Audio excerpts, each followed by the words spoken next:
Hi friends, welcome to TNPSC maths resort.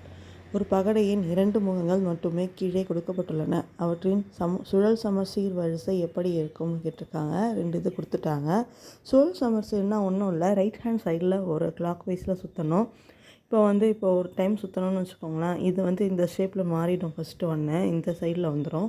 இது மாறவே மாறாது.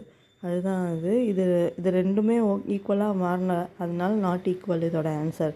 அதாவது கிளாக் வைஸில் சுற்றினா இது இந்த சைடில் மாறும், இது மாறாது. அதனால இதை சொல்கிறோம். நெக்ஸ்ட் கொஷின் பார்க்கலாம். பின்வருவனவற்றில் விடுபட்ட எண்ணை காண்கன்னு கொடுத்துருக்காங்க. 13, 14, 23, 48, 97, 178 கொஷின் மார்க் கொடுத்துருக்காங்க. ஃபஸ்ட்டு இதோட டிஃப்ரென்ஸ் கண்டுபிடிக்கணும்.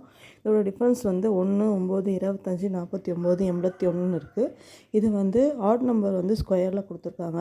1 square, 3 square, 5 square, 7 square, 9 square. 9 ஸ்கொயருக்கு அப்புறமா ஆட் நம்பர் 11 ஸ்கொயர் வரும். அப்போ 11 ஸ்கொயரோட வேல்யூ 121. 121ஆல் 178 ப்ளஸ் பண்ணால் 299 வருது. இதோட ஆன்சர் 299. நெக்ஸ்ட் கொஸ்டினாக நெக்ஸ்ட் வீடியோவில் பார்க்கலாம். சேனலுக்கு சப்போர்ட் பண்ணுங்கள், சப்ஸ்கிரைப் பண்ணுங்கள், கமெண்ட் பண்ணுங்கள், லைக் பண்ணுங்கள். ஃப்ரெண்ட்ஸ்க்கெலாம் மறக்காமல் ஷேர் பண்ணுங்கள். தேங்க்ஸ் ஃபார் வாட்சிங் அவர் சேனல்.